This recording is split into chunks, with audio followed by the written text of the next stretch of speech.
Hey, what's going on everyone? Hope you're all doing well. Today's a different video. As you guys do watch my content will know, this is a complete random surprise, whether it was good or bad. Here I am forcing you to watch anyway. So we're getting to today's video. Make sure you guys drop a like if you do go on to enjoy it, and if you really enjoyed it, make sure you sub if you're new, because then I'll know that I should make more content like this. By the way, sorry if I sound a little weird. It's like 6 AM right now, so I know a random video. I just kind of, you know what? No, I'm making this video. This video's happening, so here it is. What really is this about, and why am I making it? Well, there's this like trend. I mean, if you guys know anything about trends, I mean, they're everywhere. Almost everything nowadays is considered a trend and is only worth doing if it is trending. People don't typically tend to enjoy a whole lot if it isn't popular on TikTok. So yeah, there's that. So is it just me, or have you guys all noticed like a huge rise in content on YouTube that is specifically put out just to hate games? Now, like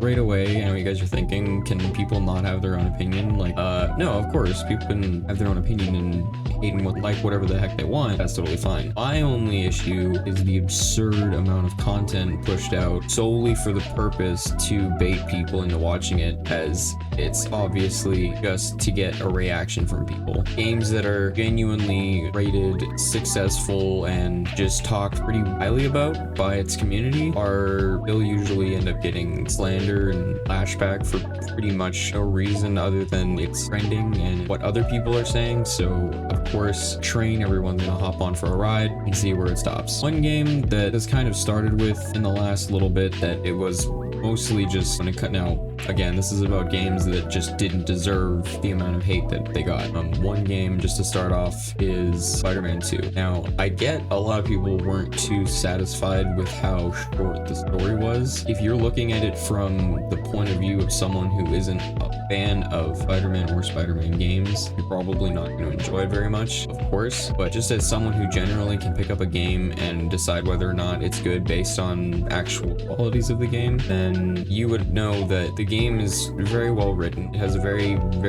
well thought out story. It's paced incredibly well. There's some pretty great set pieces. The animations are great. The graphics look amazing, and the gameplay is super fun. There's certain things that can be repetitive, but I don't know what more you're expecting from a Spider-Man game. There's really only so much you can do until it's not a Spider-Man game anymore. So also, I didn't have my face cam on before. I just realized that now, and I do. So well, there was a specific video that kind of caught my attention along with a few others for that game in particular, and one of them being from a content creator called Mr. Blueberry. I'll link his channel below. But the thing that really caught my attention with his video was to start anything, but his absurd opinion, he kind of just goes off of like a consensus that would agree with this opinion in the most basic way possible.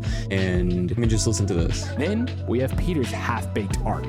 People keep calling Peter evil, but I don't think he even did anything that bad. I just want to go and say, in the story, I don't know how many of you guys actually played the game, but nobody was calling him evil. He was having some personality changes because of the symbiote, but that was about it. Nobody was actually calling him evil. I don't recall calling him evil. He didn't do anything evil.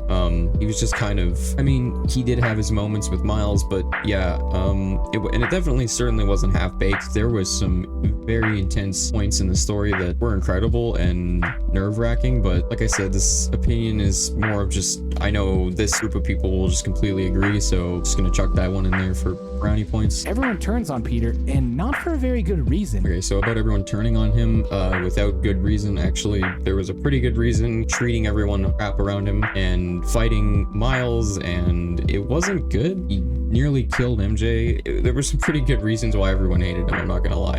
And a lot of his reaction to things based off nothing was the suit changing his personality. I figured that part was kind of obvious. That's kind of the whole point of it. I guess, you know, we'll just continue on. If I'm siding with Peter in the black suit, that probably means you did this arc wrong. This game tries to tackle many things, but it rarely... Now, stopping kind of quick here, the reason people sided with him was because, and I mean as a player playing the game, for myself personally anyway, you felt bad that the situation turned out the way it did. I'm not saying you should have to look so deep into a situation in a story for it to be good. You didn't have to look very deep into it for this in particular. I mean, it was kind of obvious. It was just a horrible outcome for him in that sense. I don't know what else you're expecting. Game had Peter set up to be a teacher, and I thought that that was interesting, but it turns out he just got laid off in the first mission of the game. Yeah, that would be because as Spider-Man, he is consistently not able to make time for his real jobs. Usually that's kind of Spider-Man's whole thing.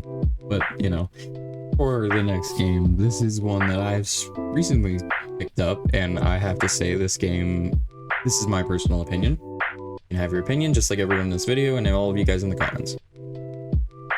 Personally, I think Avatar: Frontiers of Pandora is an amazing game. I give it a solid 8.5 out of 10. Being completely honest, the game is a huge open world, semi-survival simulator of Avatar. It provides pretty much from head to toe everything you could ever want. If you were a complete Avatar diehard fan, this is the game for you. It like seriously provides almost every aspect of this universe that you would want to experience visually and mechanically. I mean, there's a lot to do in Avatar.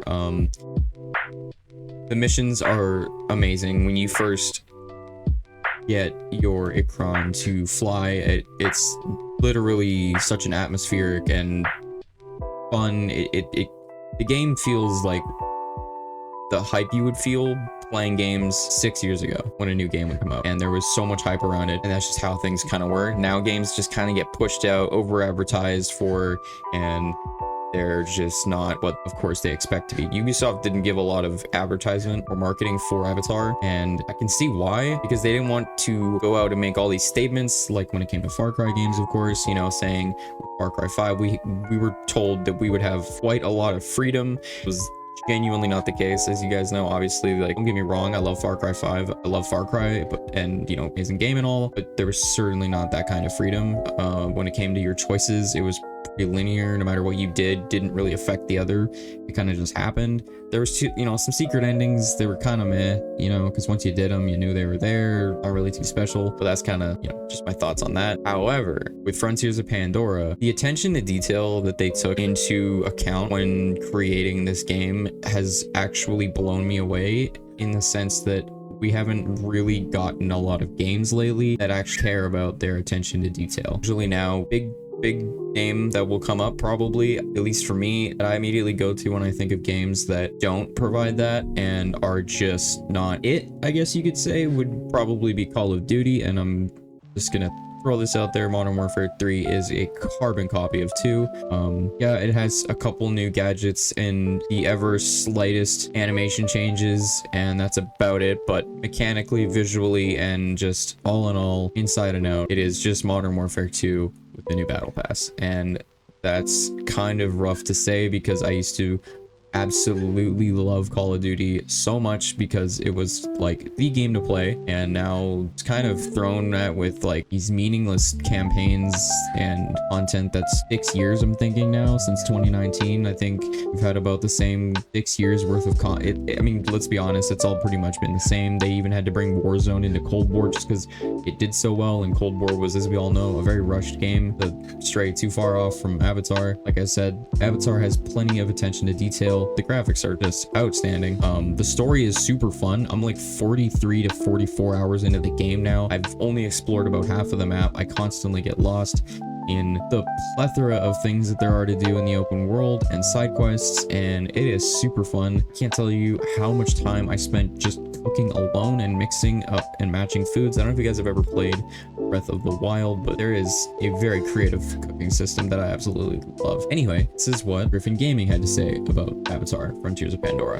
Avatar: Frontiers of Pandora is the unwanted sequel to Far Cry Primal, which makes everything worse compared to the original game. And it's I just want to throw out there, Far Cry Primal, I keep hearing that. A lot of people saying Avatar: Frontiers of Pandora is just Far Cry Primal. I get like why you would say that, because Ubisoft made it and it has animations, and obviously its engine was taken from Far Cry 6. Why did Ubisoft use the engine from Far Cry 6 to make this game? Well, let's see. It's probably a lot more cost effective, and it looks super nice. Can't really complain there. And the game turned out really well. it has similarities in Far Cry, like certain animations, but at the end of the day, it's so different enough that it wouldn't really criticize for being the same as Far Cry. It's really not. Again, it just uses its engine, so naturally you're gonna see things that are gonna look very similar. But in no way is this a carbon copy of Far Cry Primal. Obviously, there is things like taming certain creatures. It's certainly not as vast as Far Cry Primal, but like the complete food system where you do need to eat and you can cook, and like I said, that's also very in-depth. The exploration is entirely different. We're a species on a different planet with totally different ways of living and doing things, and weapons are entirely different. The gear system, everything.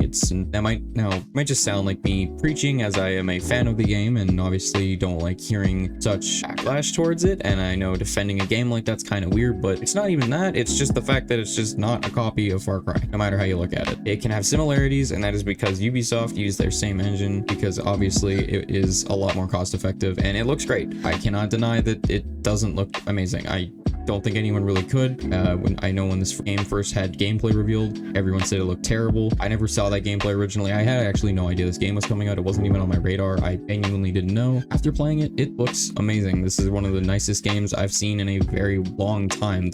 The jungles in Avatar are so incredibly dense.